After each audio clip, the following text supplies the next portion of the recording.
So ayan na guys, good morning, good morning, good morning. For today's video ay magluluto ako ng togi. Ang sahog ay tokwa, toko.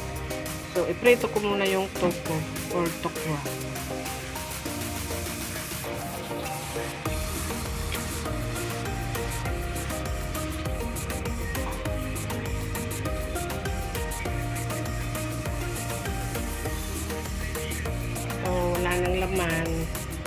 Wala nang laman. Tiyaga muna sa buti-buti.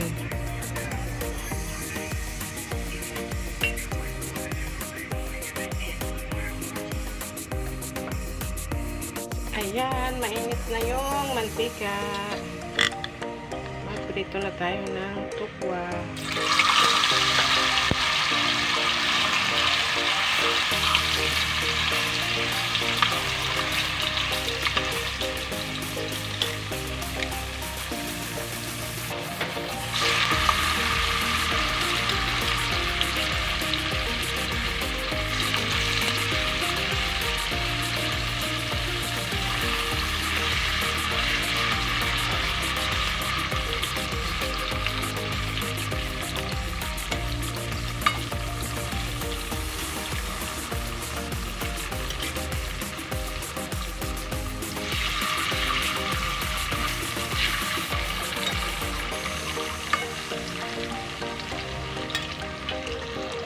So yan na guys, tapos na ako magprito ng tokwa.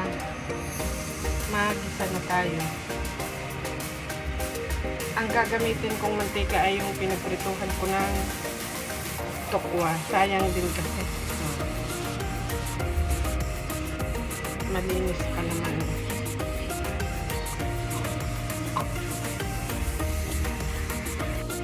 Ayan, tipid-tipid sa mantika. Para di masyadong sa mamantika. Ayan, kaunti lang sa panggisa.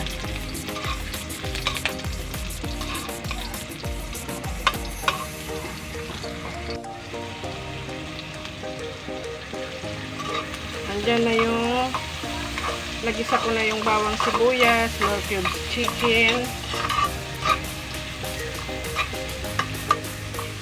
Sunod ko na yung tokwa. Piniritong tokwa. Ay, parang maliit na naman ang nagamit kong kawali. Dapat pala yung malaki.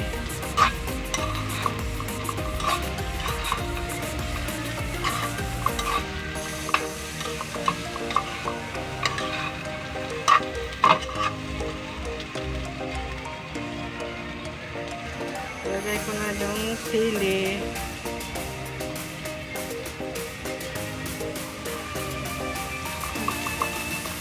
Bell pepper yan.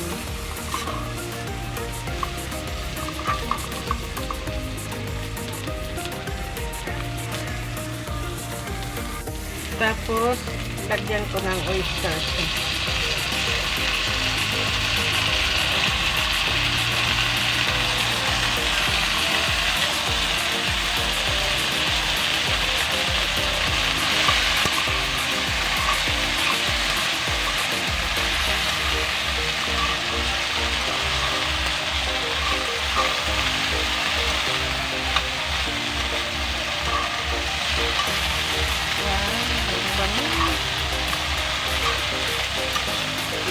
Masarap na, oh.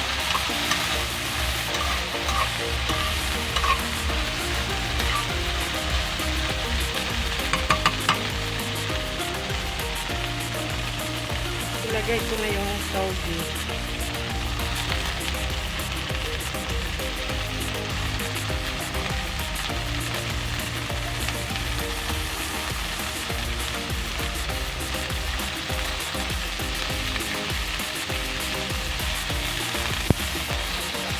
Maliit nga yung aking kawali. Pero ano naman yan. Iinfect ko lang yan.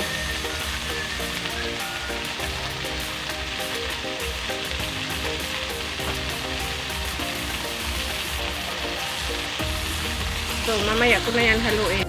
So, lalagyan ko siya ng sabaw ng kaunti.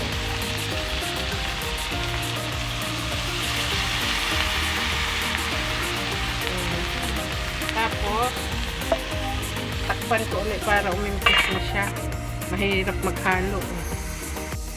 So, ito na, nahalo ko na siya. Kasya lang pala. Lagyan ko ng kaunting asin. Tama na yan. Tapos, dagdagan ko siya ng kaunting sabaw. Tubig.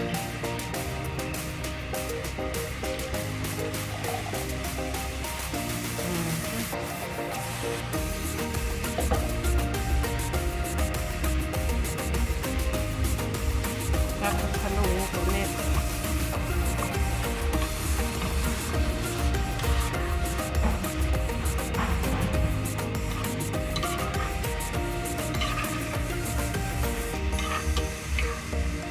Sarap nito pag ano, gawing lumpiang gulay. Kaso matrabaho pa.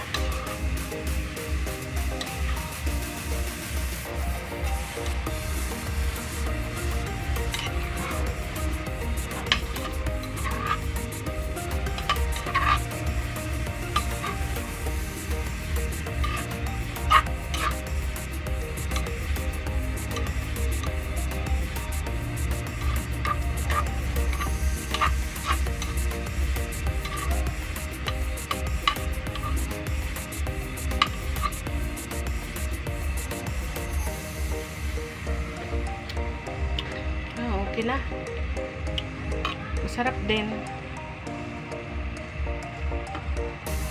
So, ito na guys. Kaunting ano na lang dyan. Kaunting pakulo na lang.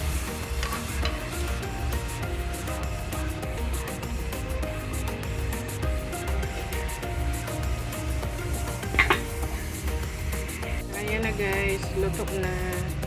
Tipid na ulam, masarap pa, ayos, diba? Magkano lang yung toge? 35, yung tuko 20, tatlong piraso, kaunting gisa-gisa lang, o ayan na, may ulam na, madami pa, kaysa bibili ng dati lutong ulam, diba? May pampapak pa dyan sa taba. Thank you for watching. Don't forget to like, comment, and subscribe. Thank you all. God bless. Bye-bye.